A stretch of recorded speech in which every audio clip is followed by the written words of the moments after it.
ശബരിമല ദർശനത്തിനെത്തിയ പെൺകുട്ടിയോട് ലൈംഗികാതിക്രമം കാട്ടിയ വയോധികന് 3 വർഷം കഠിന തടവും 500,000 രൂപ പിഴയും ശിക്ഷ വിധിച്ച് പത്തനംതിട്ട അതിവേഗ സ്പെഷ്യൽ കോടതി ജഡ്ജി ഡോണി തോമസ് വർഗീസ്.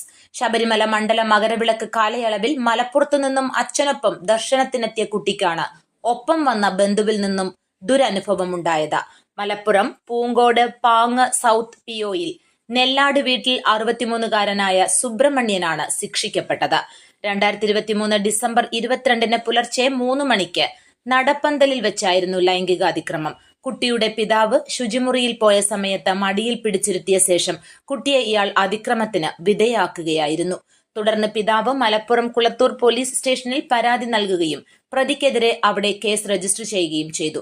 സംഭവം നടന്നത് ഇവിടെയായതിനാൽ പമ്പ പോലീസിൽ അയച്ച് കിട്ടിയതിന്റെ അടിസ്ഥാനത്തിൽ കേസെടുത്ത് അന്വേഷണം നടത്തുകയായിരുന്നു.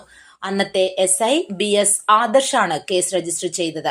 പിന്നീട് അന്വേഷണം പൂർത്തിയാക്കി പ്രതിക്കെതിരെ കോടതിയിൽ കുറ്റപത്രം സമർപ്പിച്ചത് അന്ന് പമ്പ SI ആയിരുന്ന J രാജനായിരുന്നു. പ്രോസിക്യൂഷന് വേണ്ടി public prosecutor advocate Roshan Thomas ഹാജരായി. കോടതി നടപടികളിൽ ASI ഹസീന പങ്കാളിയായി. News bureau, Pathanamthitta.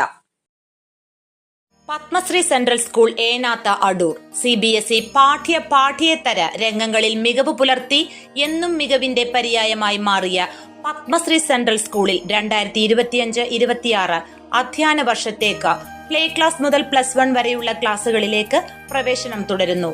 Powered of lead.